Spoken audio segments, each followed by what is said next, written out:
je suis ravie de vous revoir sur ma chaîne. Aujourd'hui, nous nous voyons pour une vidéo Mes livres préférés et nous allons parler aujourd'hui de celui-ci. C'est celui de Michel Péramore et ça s'appelle Le Parc aux cerfs. Et ça, pour ceux qui me connaissent, c'est tout ce que j'aime puisqu'il allie vraie histoire et fiction. Donc, ça se lit comme vous regardez un film, pardon. Ça veut dire qu'en fait, vous avez l'histoire de Bastien qui est une pure fiction.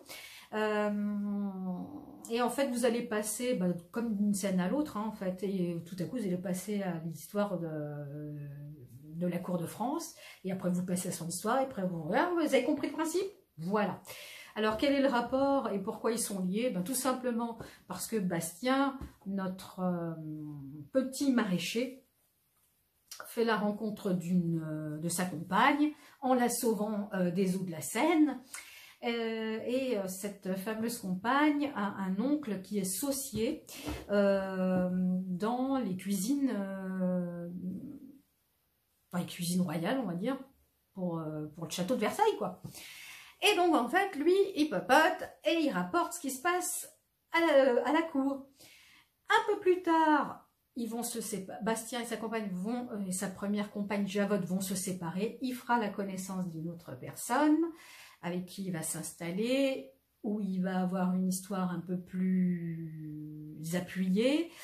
Et en fait, autre temps, autre mœurs, il est un peu comme tout le monde. Il va un peu vivoter à droite et à gauche et il va avoir une maîtresse qui est plutôt haut placée à la cour de France.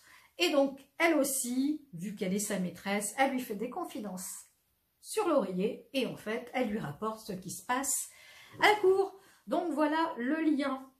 Et donc, nous allons commencer avec le vif du sujet, la vraie histoire.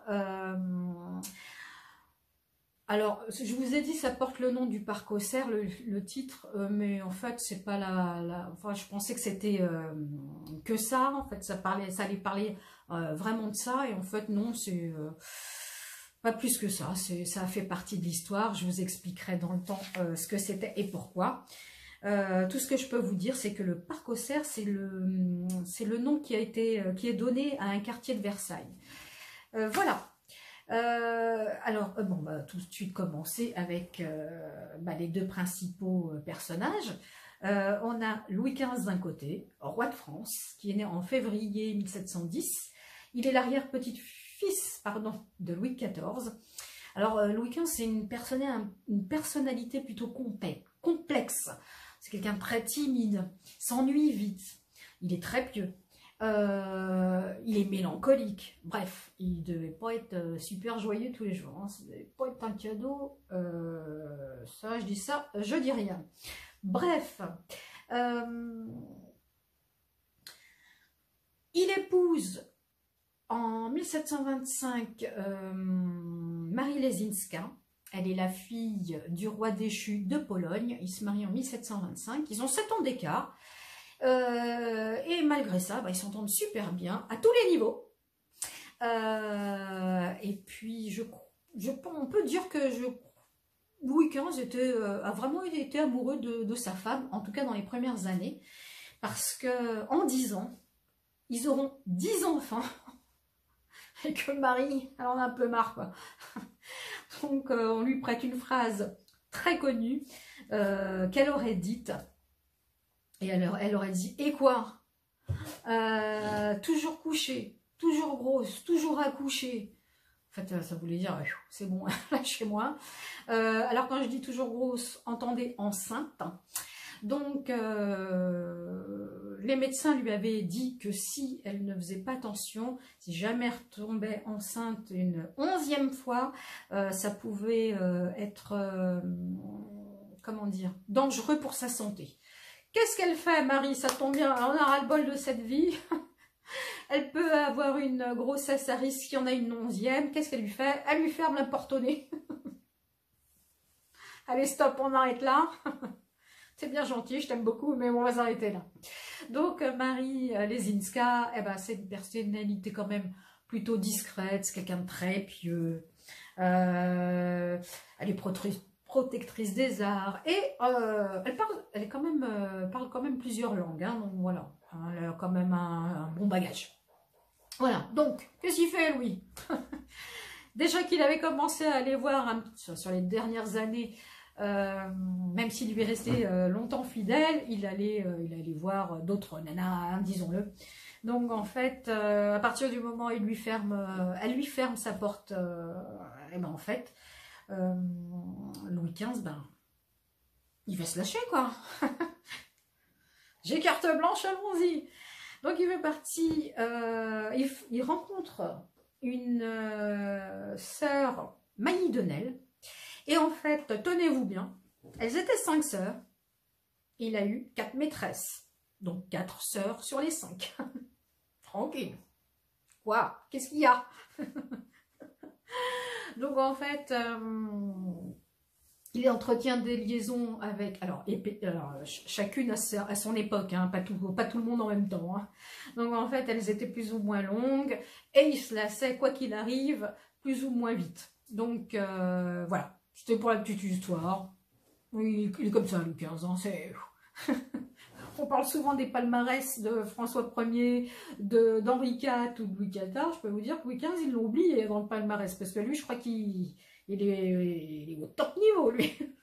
Bref, ceci étant dit, un jour, voilà, il s'est lassé des sœurnelles, c'est bon, elles sont passées toutes les 4, la 5e n'a pas voulu, bon allez, passe-moi autre chose. Il a d'autres petites maîtresses en attendant. Et puis un jour, alors qu'il est à la chasse, il rencontre Madame de Pompadour. Enfin, la future Madame de Pompadour. Alors, vous allez me dire hasard, moi je crois pas. Je pense que ça a été manigancé par Madame de Pompadour, parce qu'elle tenait vraiment à... Je pense qu'elle avait son petit plan dans sa tête. Je pense qu'elle a... vous ne me ferez pas croire qu'elle l'a rencontré par hasard. Moi, je pense qu'elle a tout fait pour le rencontrer. Donc voilà, Madame de Pompadour n'est pas née Madame de Pompadour. C'est le roi de France Louis XV, je ne sais plus pour quelle occasion, qui lui a donné un titre de noblesse parce qu'elle est née Jeanne-Antoinette Poisson. En 1721, c'est un nom qui lui a porté préjudice et moquerie tout au long de sa vie. Même étant mariée, même en étant Madame de Pompadour, les gens et le peuple écrivaient beaucoup de pamphlets. Alors les pamphlets, vous savez, c'est des petites historiettes, des petits poèmes, des petites chansons, des mots pas très gentils, qui étaient affichés partout dans Paris, ou qui circulaient sous le manteau, ou carrément des fois qu'on glissait sous les portes des concernés. Et en fait, ils appelaient ça à l'époque des poissonnades. Donc, poissonnade. Bon, ben voilà. Donc, Jeanne-Antoinette, dans sa première vie, elle a épousé Charles-Guillaume le Normand d'Étiole. Donc, elle tenait beaucoup à se faire appeler comme ça, mais le peuple n'oublie pas. Et donc, toujours cette histoire de poissonnade. Et donc, en fait, de cette union, dans sa première vie, elle a eu un petit garçon qui est mort en bas âge, il devait avoir moins d'1 an, dans sa première année en tout cas. Et une petite fille qui va vivre 13 ans, elle mourra aussi alors qu'elle était à l'époque déjà, Madame de Pompadour, et déjà favorite en titre à la cour. Donc elle devient assez rapidement la maîtresse et favorite officielle de Louis XV, la première en tout cas, parce que les sœurs Nel n'étaient pas... Voilà, on savait qu'il y avait une relation entre eux, elles étaient logées à la cour, mais elles n'étaient pas favorites officielles. C'est un grade, les gars. Le grade suprême. Donc, voilà. Madame de Pompadour, c'est quelqu'un de plutôt fin. Elle est intelligente, elle est très cultivée. Elle a fait beaucoup pour les arts, et il me semble que c'est elle qui a créé, si je ne dis pas de bêtises, la manufacture de Sèvres. Vous savez, où on fait ces porcelaines à la française, très richement décorées et colorées. Par contre, c'est une femme de tête. Elle est très intéressée par la politique, et elle va s'en mêler de toute façon. quelque part, on peut dire, on peut même la qualifier presque de ministre de Louis XV, hein, au niveau où elle en était. Alors par contre, Jeanne, c'est quelqu'un qui a une santé très fragile depuis son enfance. Elle souffre beaucoup, elle est de migraine, elle crache du sang vers la fin de sa vie, elle crache beaucoup de sang. Pour ceux qui connaissent, c'est pas bon signe. Elle est constamment épuisée, fatiguée, elle est vite essoufflée. Et en plus de ça, elle souffre d'une leucorrhée. Alors, une leucorrhée, je me suis renseignée, j'ai regardé un petit peu hein, pour vous expliquer ce que c'était. C'est une... ça rend les rapports sexuels très douloureux. Donc, si vous ajoutez en fait qu'en plus elle n'aimait pas spécialement la chosette, c'était pas son délire, plus le fait qu'elle en souffrait beaucoup pendant l'acte, bah, les deux mêlés en fait, elle s'est dit bon, moi je vais arrêter là. Et en fait, elle va pas fermer sa porte comme la reine Marie Lesinska, mais en fait elle va faire tout ce qu'elle peut pour rester auprès du roi.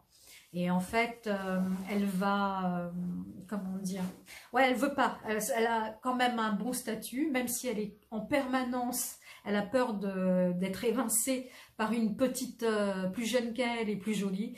Elle restera quand même auprès du roi, d'abord en tant que maîtresse amante, puis en étant amie nécessaire, amie sincère, du roi. Elle est restée auprès de lui 20 ans, jusqu'à sa mort. Donc, voilà, voilà, elle lui ferme sa porte, mais lui sait pourquoi, parce qu'en fait, bon, lui-même a qualifié, enfin, il l'a qualifié, non, il a dit qu'elle était froide. Et comme dans la cour, tout se sait, même si c'est pas lui qui a... Enfin, je pense pas que ce soit lui qui a été dire à tout le monde qu'elle était froide. Donc, en fait, il va se plaindre de... Enfin, ouais, je sais pas. Après, je sais pas. En tout cas, il se plaint de sa froideur. Donc, voilà, les poissonnades reviennent avec bah, cette histoire de problèmes gynécologiques et de femmes frigides. Bon, voilà. Donc voilà, c'est à ce moment-là qu'elle ferme la porte. Allez, vous êtes gentils, moi j'arrête le massacre. Donc voilà. Donc elle met un terme à son histoire et puis voilà, ils sont plus meilleurs amis. Je crois qu'au bout de 5 ans, je crois que ça a duré, hein, parce qu'elle n'arrivait pas à feindre. Hein. C'est pas bonne comédienne par contre. Voilà. Donc voilà, ça se passe comme ça. Ils sont très proches. Elle est très proche du pouvoir. On ne peut pas dire qu'elle règne ou qu'elle fasse des lois, mais en fait, elle est très influente auprès des ministres, mais aussi auprès du roi, hein, parce qu'après tout, c'est lui qui décide. Voilà.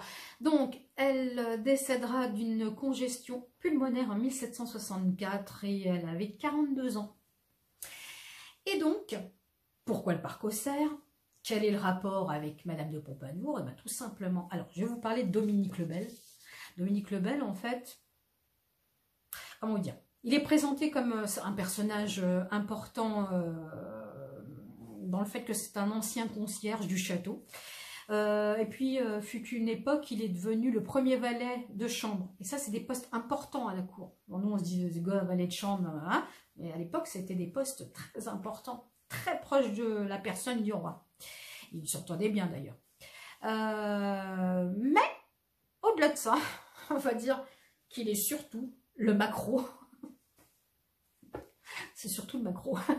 C'est lui qui fournit bah, des jeunes filles au roi. Parce que à partir du moment où Madame de Pompadour a arrêté toute relation intime avec lui, bon bah lui, il a faim lui par contre. Hein. Voilà, il s'arrête pas, c'est insensuel. Louis XV, il a besoin quoi. Il est très demandeur. Il aime les femmes quoi. Hein. Donc voilà. Donc, pourquoi c'était un maquereau? Bah, tout simplement parce que Dominique le Bel fournissait déjà à cette époque des jeunes filles au roi. Et Madame de Pompadour, elle avait tellement peur de perdre sa place qu'en fait, ils se sont liés tous les deux. Et en fait, ils se mettaient en quête de jeunes filles. Alors plutôt... voilà quoi, qui réfléchissaient pas beaucoup. Elles étaient très jeunes, elles avaient d'autres priorités que le pouvoir. Donc en fait, c'est ce genre de petite nana assez jeune, hein, ça tournait à 15-16 ans les gamines, hein, 15, 16, 17 ans. Et en fait, voilà, elles avaient pas d'ambition. Hein, voilà. Et puis pour la plupart, elles savaient même pas que c'était Louis XV qu'elles rencontraient. Donc bien sûr, la contrepartie, c'est elles étaient dotées. On leur donnait une bourse bien remplie. Hein, voilà. Qui arrangeait aussi toute la famille. Hein. Donc voilà. À une époque, Louis XV a souffert de cette... enfin, souffert. À l'époque, je sais pas, ça choquait personne. Nous, ça nous choque. On se dit, purée, c'est des détournements de mineurs. À l'époque, à 15 ans, les filles, elles se mariaient. On mariait les filles, hein, 14, 15 ans. Regardez Marie-Antoinette, on l'a mariée à Louis XVI, elle avait 14 ans, il me semble. Hein. Bon, et des fois, il y a eu même des mariages plus jeunes, il me semble que j'ai dans ma biblio, là. Je sais plus, je crois que c'est Françoise de Foix, qui était la maîtresse de François Ier, qui a été mariée à l'âge de 12 ans. Donc, bien sûr, on attendait que les filles soient nubiles. Et après, il y avait la consommation. Mais en fait, elles s'étaient mariées très jeunes. Hein, et même la consommation, des fois, très tôt quand même. Donc voilà. Donc Louis XV, à la fin de son époque, à la fin de son règne, pardon, quand ça a commencé à se savoir pour le parc Auxerre et toutes ces petites manigances entre Lebel, la Pompadour et tout ça, ça lui a fait beaucoup de tort. Donc au départ, c'était Louis XV, le bien-aimé. À la fin, il était beaucoup moins bien aimé. Bref. Donc, il pourvoyait comme ça des petites nanas un peu bêtes, pas très fut-fut, voilà, dans son lit. Donc, elles se succédaient, que ce soit pour une nuit, je sais pas moi, une semaine, 3 mois. Il y en a quelques-unes qui ont marqué l'époque, dont Madame de Pompadour, 1, 2, 3, Madame de Pompadour a eu très peur, dont Mademoiselle O'Murphy, si je vous dis pas de bêtises, et d'autres. Et donc voilà. Donc quand elle est décédée, le petit manège a continué. Donc le parc Auxerre, voilà, c'est le nom d'un quartier de Versailles. Et en fait, le roi de France, parce que lui, il ne pouvait pas aller sur Paris, faire son petit marché sur les trottoirs, et voilà. Donc en fait, c'est un petit une maison, une propriété où en fait étaient reçues les filles. Voilà, qu'elles durent un jour ou 20, c'est pas grave. Et donc du coup, j'ai souvent entendu que le parc Auxerre c'était un harem. En fait, pas du tout. Un harem, c'est un endroit où sont regroupées plusieurs femmes, ou plusieurs, plusieurs, elles sont là toutes au même moment, au même instant, alors que le parc Auxerre, c'était une résidence où résidaient les filles du moment, jamais 52 en même temps, donc elles durent, comme je vous l'ai dit, 3 jours ou 6 mois. En fait, elles étaient logées, parfois elles étaient 2, mais voilà, c'était pas un harem. Bon, c'était pas un lupanar non plus. Voilà. Ça, c'est fait. Et donc, voilà. Je ne sais plus si c'est à la mort de Dominique Lebel que, en fait, s'est arrêtée cette histoire de parc Auxerre. Louis XV étant toujours demandeur. Il rencontre un jour ma préférée à moi. Ceux qui ont vu la vidéo, je vous fais visiter ma bibliothèque. Pour ceux qui ne la connaissent pas, vous avez ici ma petite tête. Vous cliquez dessus, vous allez tomber sur tout le contenu de ma chaîne. Et en fait, vous allez voir, je crois que la vidéo, si je ne vous dis pas de bêtises, ça s'appelait « Je vous fais visiter une partie de ma bibliothèque » où je vous parle de Madame Dubarry brièvement, bien sûr, et où je vous disais que si je pouvais remonter dans le temps, si je pouvais rencontrer un personnage de l'histoire, ce serait elle que je rencontrerais, enfin que j'irais rencontrer en tout cas, parce que c'est ma petite chouchou de toutes les favorites qu'il y a eu. C'est elle que c'est ma préférée tout simplement, parce que c'est quelqu'un de rejeté, comme on dit, c'est les bas-fonds. Donc à partir du moment où elle n'était pas du tout du milieu de tout ce monde-là, en fait, elle était plutôt rejetée, et voilà. Voilà. Donc, Madame de Dubarry n'est pas née Dubarry, elle est née Jeanne Bécu en août 1743. Elle est la fille d'une couturière et par contre le papa, bon, on ne sait pas trop qui c'est.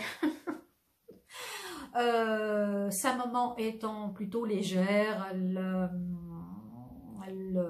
vivotait à droite à gauche, mais toutefois, les experts pensent que son père était un moine franciscain.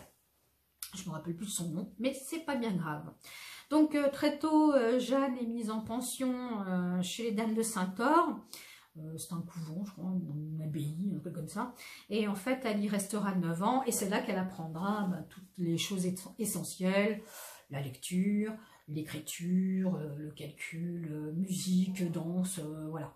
Ce qui va lui créer un bagage. Au bout d'un moment, ça la gonfle. Elle s'en va, elle s'enfuit. Et elle devient modiste. Alors, si je ne vous dis pas de bêtises, je ne sais pas si je dis, vous me corrigerez dans les commentaires si jamais je dis une bêtise. Il me semble que modiste, c'est les chapeaux, c'est la création de chapeaux, je crois. Hein. Voilà. Puis, elle va aussi travailler dans un salon de coiffure. Elle aura donc une relation avec cette personne, hein, le coiffeur en fait, elle aura une liaison avec lui. Et en fait, ils arrivent presque au mariage, mais avant, elle a réussi à lui épuiser sa fortune. Donc le mariage ne se fera pas, elle se tire. Et en 1761, elle devient vendeuse. Et c'est là qu'elle commence à fréquenter le demi-monde. Alors qu'est-ce que c'est le demi-monde? Vous avez le bas-fond d'où vient le petit peuple, donc Jeanne. Vous avez les hautes sphères, le haut du panier, c'est-à-dire le roi, toute sa cour, les comtes, les comtesses, les marquises et les marquises, quoique des fois ils ne sont pas spécialement fortunés. Et donc en fait c'est un milieu où se rejoignent les deux quoi. Donc ils tiennent salon et c'est là, enfin certaines personnes influentes connues à la cour, tiennent salon, ça veut dire qu'en fait sont regroupés des poètes, des artistes, des écrivains, donc voilà, quoi, vous avez compris. Et donc c'est là qu'elle commence à fréquenter ces demi-salons les salons du demi-monde, je ne sais plus par quel biais et par qui, et voilà. Comme Jeanne est plutôt très belle, elle joue d'une réputation plutôt, voilà, elle se fait remarquer. Et donc, à partir de ce moment-là, sa petite carrière, son passé revient en force et elle commence à avoir une réputation de fille légère. Parce qu'elle n'est pas farouche non plus, si vous avez compris ce que je voulais dire.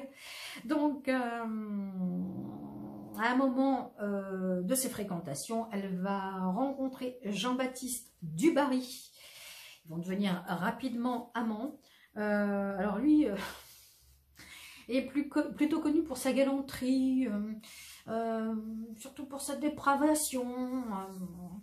Il n'a aucun scrupule. Qu'est-ce qu'il fait? Il se dit, bon, elle est quand même belle, la petite Jeanne.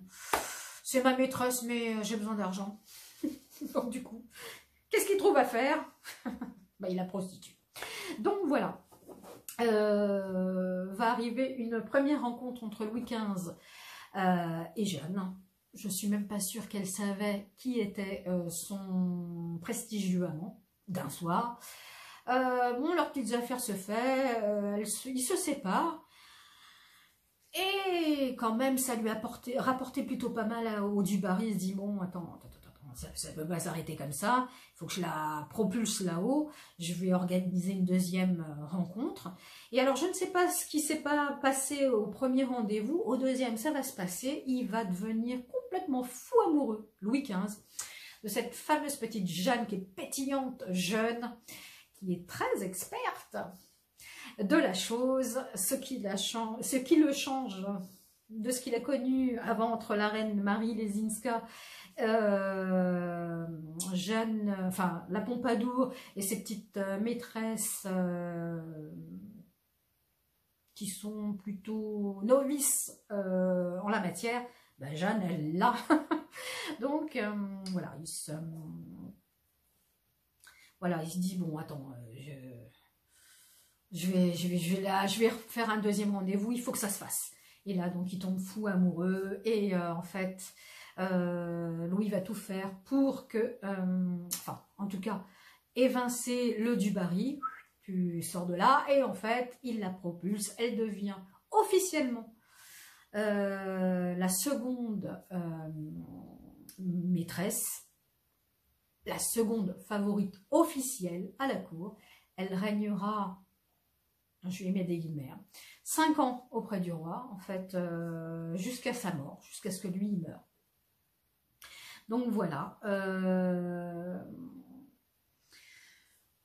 Pour dire rapidement, Jeanne, bah, c'est tout le contraire de la Pompadour, c'est une personnalité, elle est présentée comme sulfureuse, comme, comment dire, intéressée, alors que pas du tout, je pense, pour avoir lu, j'ai 2 biographies dans ma bibliothèque là-haut sur Madame du Barry, franchement, j'arrive pas à voir, enfin, franchement, ça devait pas vraiment être quelqu'un de méchant, quoi.